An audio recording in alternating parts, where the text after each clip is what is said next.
Here it is, friends, Season 8 of the Camp Code podcast. In the spring, you may have noticed that we didn't do much COVID-19 content.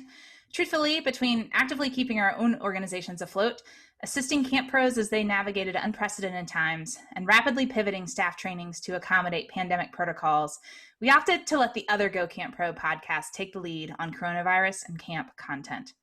With 6 months of the pandemic in North America and a new normal off-season ahead of us, Camp Code launches its 8th season with a 4-part mini-series talking about COVID and you. You, the camp director who is in charge of staff development and training. In today's episode, we start with capturing some of the hallmarks of this time in history. Today, we complete the sentence, you know you may be a camp director during a global pandemic when...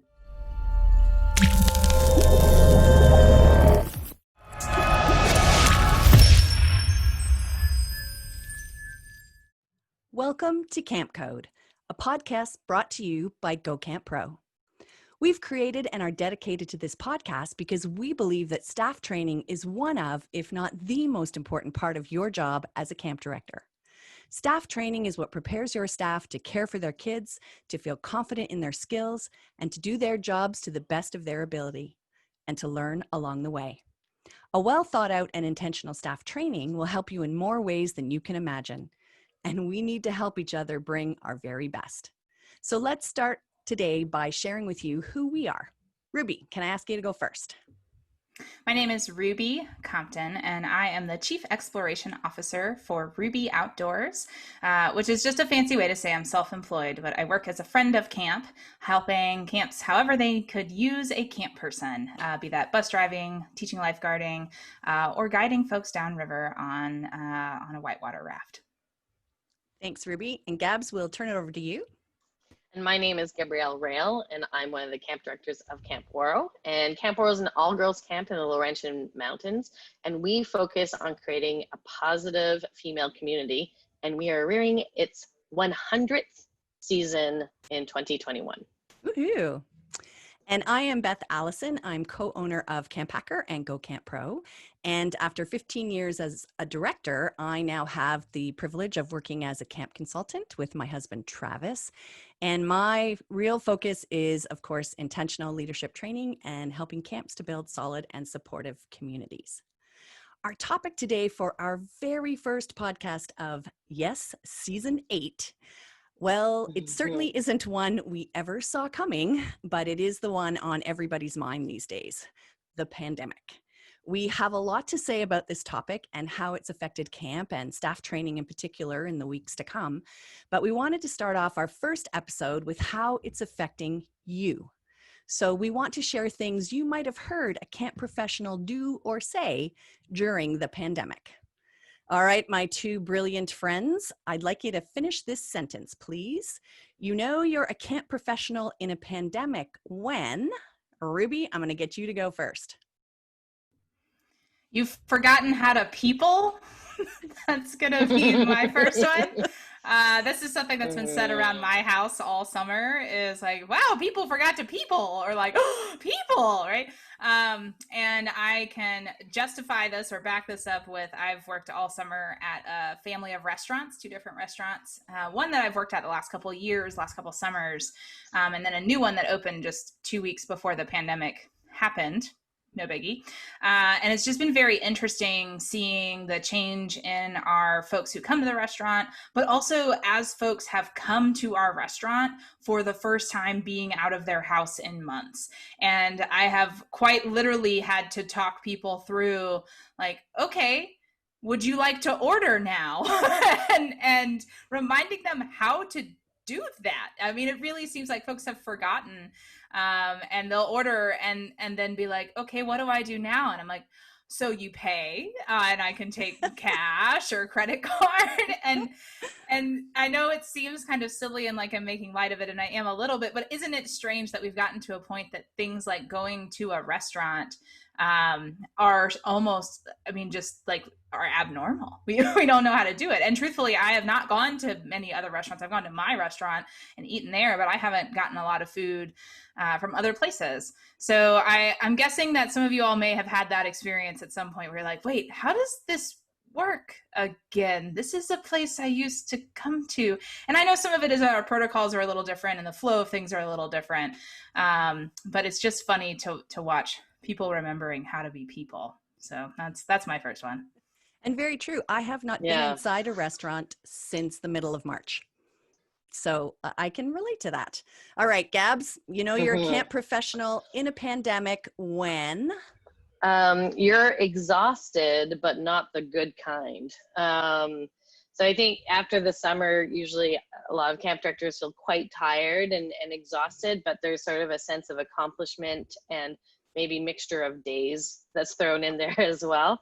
But there's something that's satisfying and knowing that you did the work. And for me, this experience this summer / spring, and now moving into the fall, I'm just coming out of a little bit of taking a week off, which was really, really helpful. And the week before that was just gentle, light work that I did. But I'm feeling absolutely exhausted, and not at all in the way that I felt after the summer, where I'd have part of me would just be tired but accomplished. And I find myself not having that rejuvenation of the campers, of what we work the whole year, or what I do the whole year to set up camp, for those moments, for those learning opportunities, for those guiding opportunities, for teaching. And for me, camp has always been an educational opportunity, and that's what I live for. And that just is missing. That whole joy, joie de vivre, growth, all of those pieces are missing. And what's there in its place is stress and exhaustion and the unknown. And I think that it's so weird, because I didn't have as exhausting type of summer where it was late nights, early mornings, et cetera, et cetera. But the spirit definitely took a hit when it came to energy. And just so we're clear, Gab's camp was not allowed to run. The correct. Quebec government did not allow overnight camps to run, and many of the provinces in Canada were the same. So she was at camp, but just a very different kind of experience. That's correct. And I had a skeleton staff that we were allowed to bring up to camp and sort of quarantine everybody together as a large family. And there were some really strict guidelines for that. I'm very grateful for that opportunity, and for the Canadian government in supporting small businesses with some bursaries to help pay for those staff members. But you're still missing that piece, and there's that uncertainty, and it's new. It's all new. So yeah, you're exhausted, but not the good kind. Thanks, Gab. So for me, you are a camp professional in a pandemic when you definitely have issues with your memory. So honestly, I am no spring chicken. So it is not all that unusual for me to walk into a room and see something that needs doing, attend to that, and then forget why I went into the room in the first place. But this is new. It's a totally new kind of forgetfulness. So in this pandemic, the stress and tension of living in flight or fight moments for like 6 straight months, and we of course are designed to only do this for very brief spurts of time, has caused my memory to just up and quit. So like simply stop. And I have some serious examples for you here. So the other day I was so caught up at work trying to deal with clients and secretarial issues with our new texting software and intense humidity and heat from wearing a mask for 6 hours straight while dealing with clients in person, and I had to sign a form.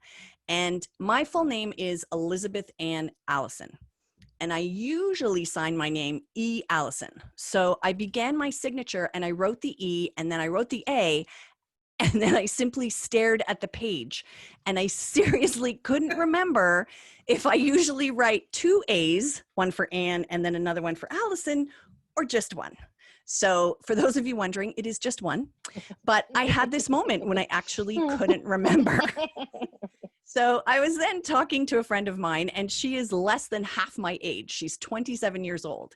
And when I told her that story, she's also a nurse. And so I was like, I'm really worried about myself. And she's like, oh, don't worry. It has nothing to do with your age. She was at the store the other day and she was trying to pay for something and she could not remember her PIN. And it's the same PIN she has had for years and years. And she actually had to stop and call her husband to get him to remind her what her PIN was. So it's all ages struggling if you're much younger than I am and concerned. The other thing is that I'm a multitasker and I'm an INFJ. So my mind is always going. So I am always thinking about half a dozen things at the same time. And I'm usually pretty good at keeping them all separated. And I have lived in this kind of world all my life. I always have 18 tabs open on my computer at once, and I go back and forth between them all day. And I can be normally listening to a client, planning my grocery list, ticking off errands that I have to run on my way home, wondering if I remembered to water the plants, thinking up a new staff training activity, all at the same time, and still able to focus on that client. And I know that there are a lot of you out there like me. And these days, these tabs are colliding, like seriously running into each other. And I will give you an example. I was watching Lovecraft Country on Crave. And in a scene, the characters are running to get into the elevator as the water is rising. And you're just going to have to watch it for that to make sense to you. But something the character was wearing made me think of a scene in a movie with Ellen Page, who also stars in the Umbrella Academy on Netflix. So I turned to my husband and said, they're going to get into an umbrella in an underground cavern? And he just stared at me and went, what? So you know you're a camping professional in a pandemic when you are living with constant brain fog. All right, Ruby, another round from you. Please save me. You know you might be a camp pro during a global pandemic when you make a pandemic purchase. What was it? What did you buy this year that you were like, I don't know, this may not be the smartest thing, but we're in a pandemic. Why not? I saw a lot of ads about and information about people like redoing these big home improvement projects, making their outdoor spaces really fancy and wonderful and lovely. So maybe that was what you did. Maybe put some money into a house that you never spend time in during the summer.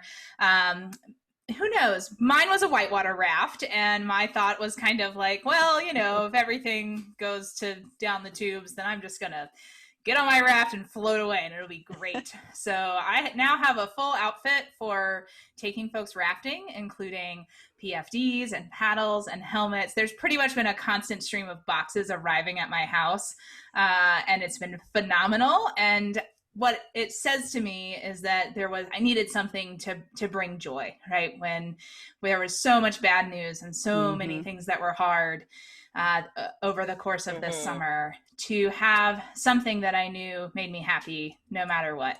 And that's a privileged space to speak from. I also recognize that.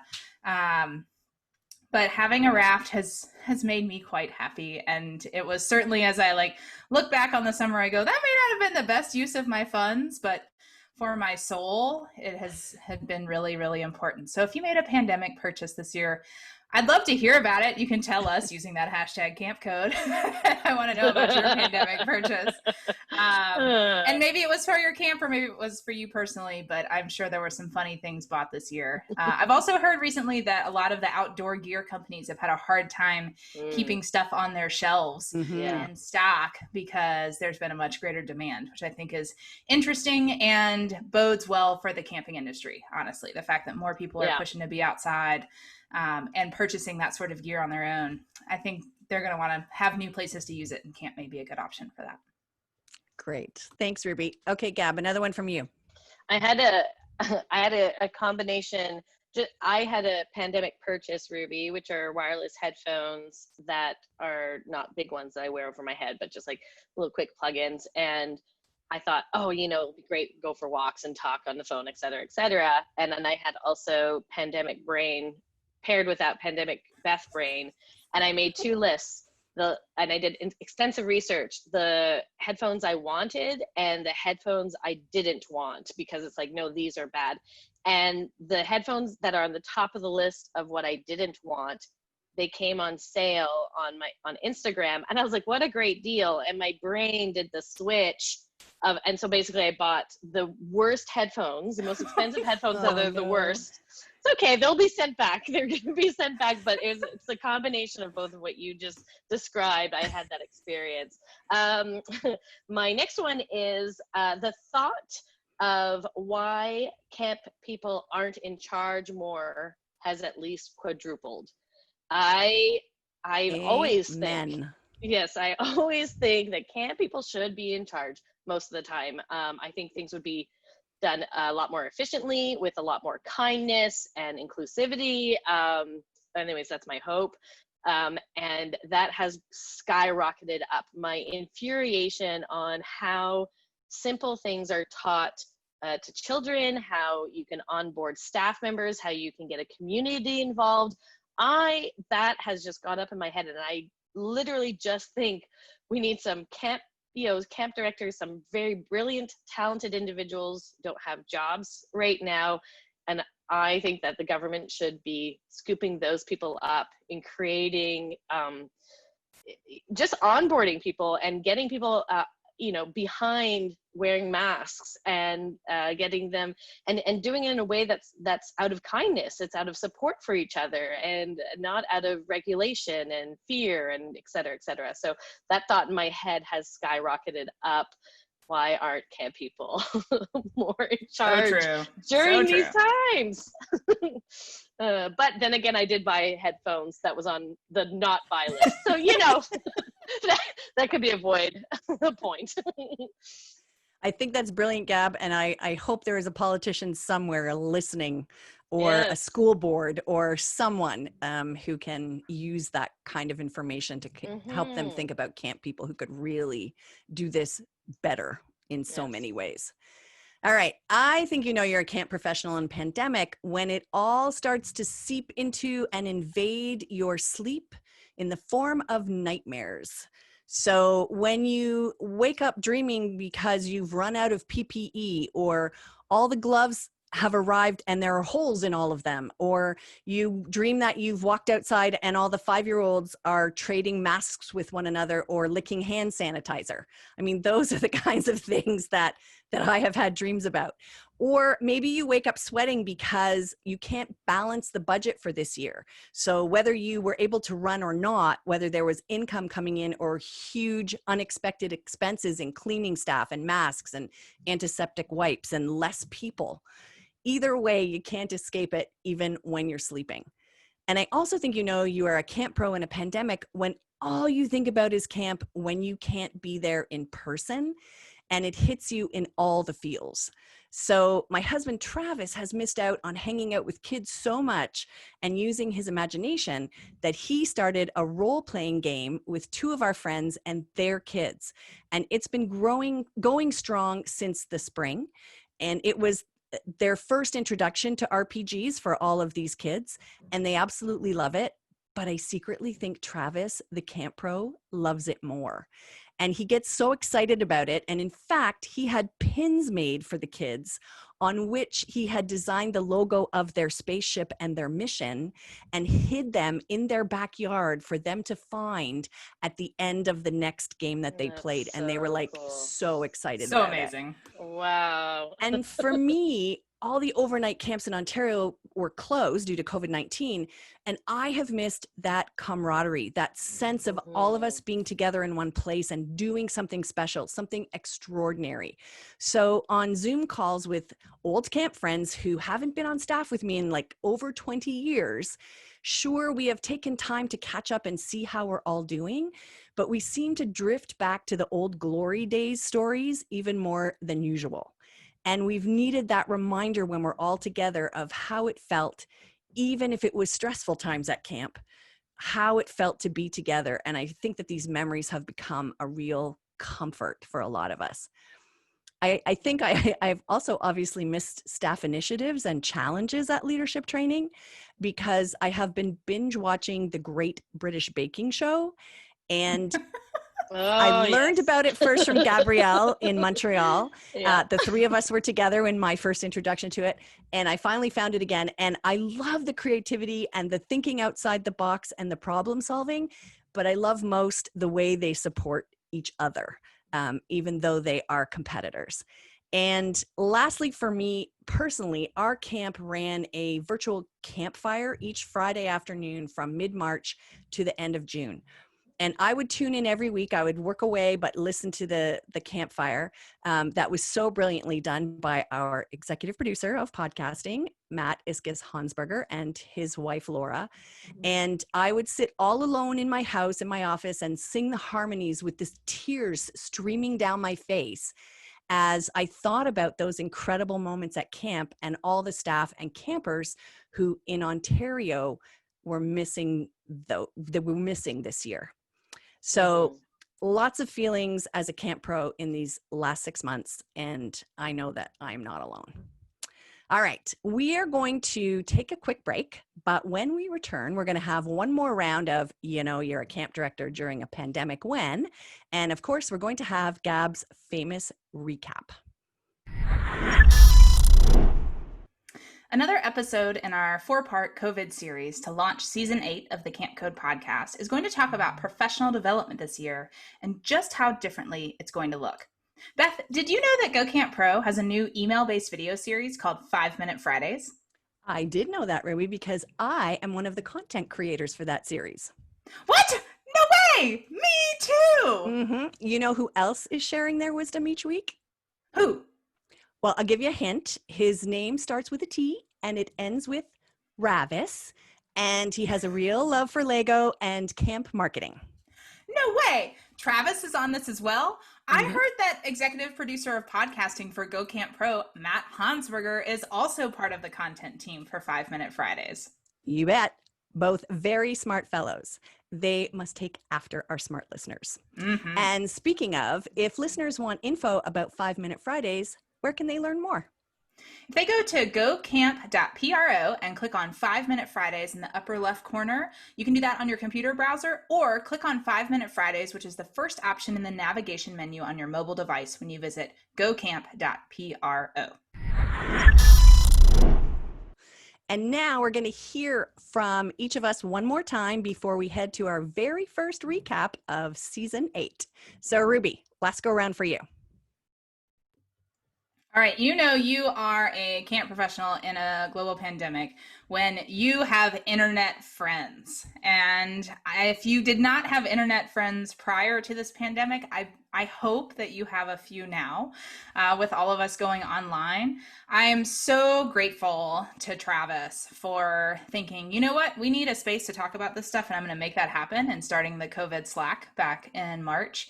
And, we've seen activity drop off from that in the most recent months, but there've been some really cool projects and really cool friendships that have started from that. And I've seen folks show creativity and talents that I had no idea they had. I've seen amazing levels of support and sharing. And I just think how we showed up as an industry for our families was due to the fact that we showed up and shared for each other. And it's just remarkable. And I'm so grateful to both Beth and Gabs, because they are some of my closest internet friends, folks that I got to know via Zoom calls, and then, eventually did get to meet in person. And so I've all along had faith that you can meet people online and create meaningful friendships that carry over in real life into the meet space, as I like to say. And I know a lot of folks were really skeptical that that's something that could happen this summer in running virtual camps or in bringing on virtual staff, right? And never really meeting their staff in person. Can you build that sort of staff team and build those relationships? Can you build relationships between campers? Can they feel a connection to your camp? And what I've heard from time and time again from directors who did it this summer is the answer is yes. And even if your feeling is, gosh, I'm glad we did something, but I never want to do it this way again, or you're feeling like, wow, I can't believe we never did virtual camp before this, and we will always do it forevermore. Wherever you land on the spectrum, I think I have a lot of gratitude for folks investing in those friendships online and showing up and navigating that space and trying it out, even if it wasn't a comfortable space. So to your internet friends, send them a message of love and gratitude today, because we definitely need each other and we will get through this together. Great, Ruby. Thank you. And I think we did a season and a bit before we ever all met in person. That's right. That sounds right. So yes, you can develop close friendships online before you get to meet in person. All right, Gabs, what have you got? You're a camp pro during a pandemic when you loved the pandemic for the first 3 weeks.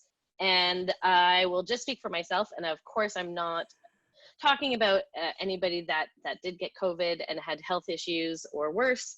But what I'm talking about is the adrenaline rush of problem solving and the adrenaline rush of an emergency.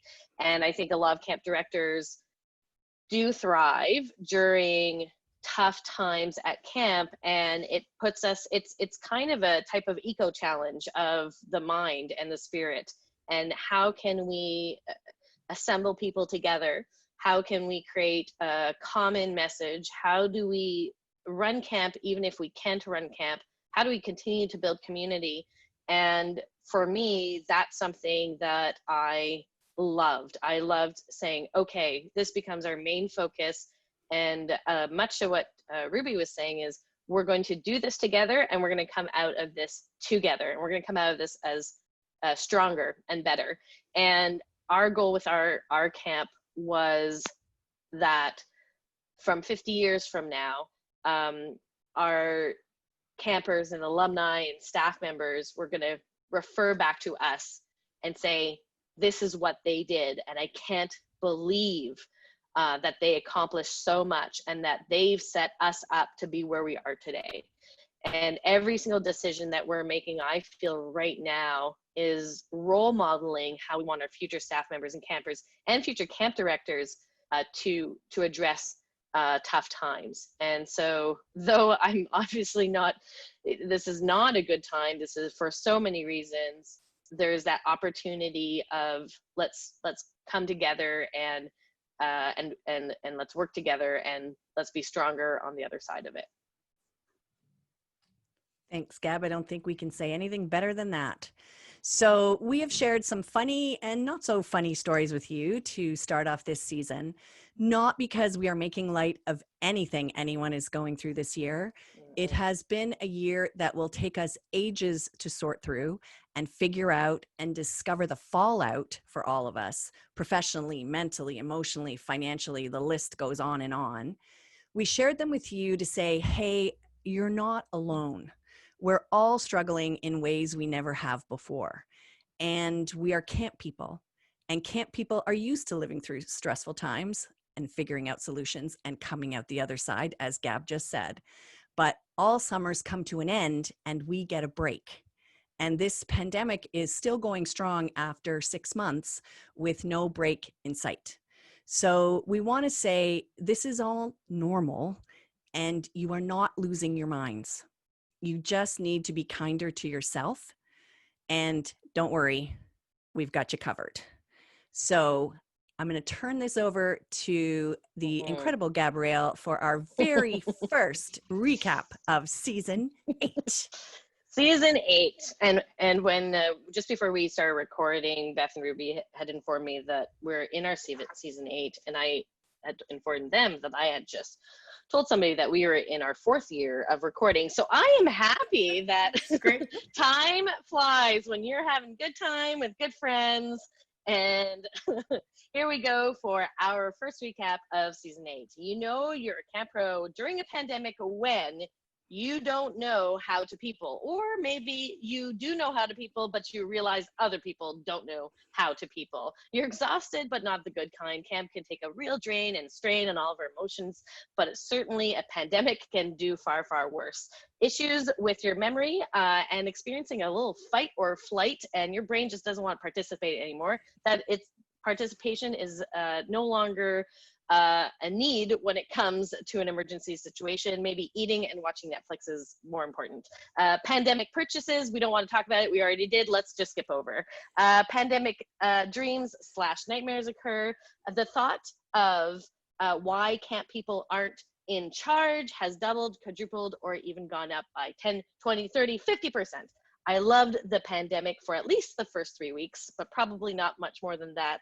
And you have friends. You have friends on the internet, you have friends in person, but you are not alone. And that's the most important part coming out of something that is so tough. We're not out of it yet, but that we are here together and we're figuring it out as we go forward. And every normal is your new normal.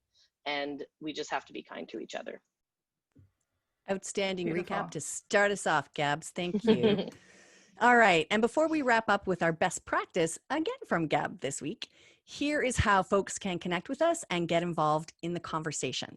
You can join us by using the hashtag Camp Code, and we'd love to know what topics you'd like us to discuss, any guests you recommend that we talk to, and what great leadership training tips you have to share with us. We would love to hear from you. We are all about sharing in this industry. So if you found this podcast to be useful, we would love it if you could leave a rating and a review for us in iTunes. And you can do that by going to camphacker.tv/cc_iTunes, or you can tweet your love of the show by going to camphacker.tv/campcodelove. And your feedback helps keep the show going. And we have had some feedback, and Ruby is excited to share it with us. This review comes from Crash 123456764. Thanks for your review, Crash. So glad I finally found it. I've been a camp director many years, and I don't know why it took me so long to find these 3 awesome women. I love the confirmation of best practices we are currently doing and so many ideas for how to always be improving. Crash, A+. We appreciate your review. Thanks for that. And here's how you can get in touch with each one of us individually as well. Ruby, how can we get in touch with you? You can email me, Ruby at rubyoutdoors.com. You can find me on Instagram at rubyoutdoors, or you can follow me on Twitter at rubylyn85. Thank you. And Gab? You can follow me on Instagram and on Twitter at Gabrielle Rail, and Rail takes 2 L's, or you can see where I work at waro.com, ouareau.com. Thanks, Gab. You can find me at gocamp.pro and email me directly at beth@gocamp.pro, or on Instagram at topaz_fae, F-A-E. And Ruby's going to tell us what our next podcast is, and I don't think any of you will be surprised. So our second episode in our 4-part mini-series to launch the season is going to be about taking care of you during COVID-19. Thank you. And our final segment on each podcast is always a best practice for leadership training. And again, we would love to hear some of your memorable moments or your most effective tips. And you can tell us what they are using that good old hashtag Camp Code. And this week's best practice comes to us from Gabrielle Rail. And this week we have a double feature because these times are really, really tough, and we want to give you as much as we can to help you along your way and your day-to-day. So my first one comes from one of my staff members, Heidi Turcotte, who is an organizational genius. She teaches organizational sessions to our CITs, our staff members, our leadership team. I go to her sessions every year. She gets irritated with me, frustrated, maybe a little, just because I need to learn over and over again how to get organized. And she constantly says to me, you already know this information. I'm like, not yet, Heidi, not yet, but I'm learning even more. But the reality is that planning ahead is going to help us a lot, especially during these times. There's things that we can't plan for. So we want to try to be we want to try as much as possible being in a planning situation than in a reaction situation. And one of the best ways to do that is plan to plan.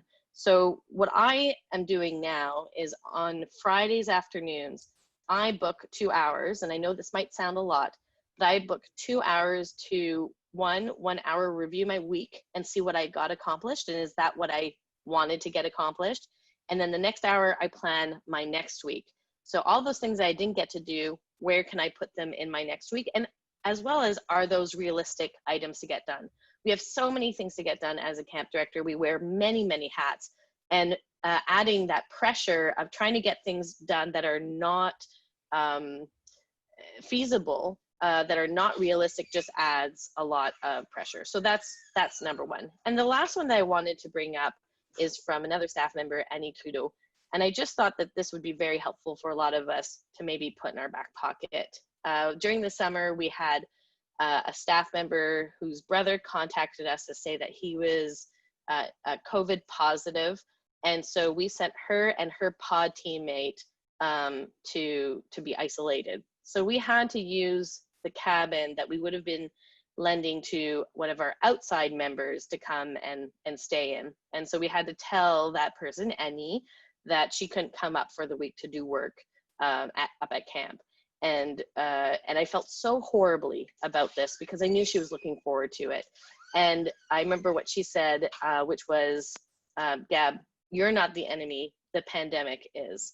And there's a lot of things that we can't control, and there's a lot of things that are outside of, you know, what we want to do for our staff members and for our campers and for our clients.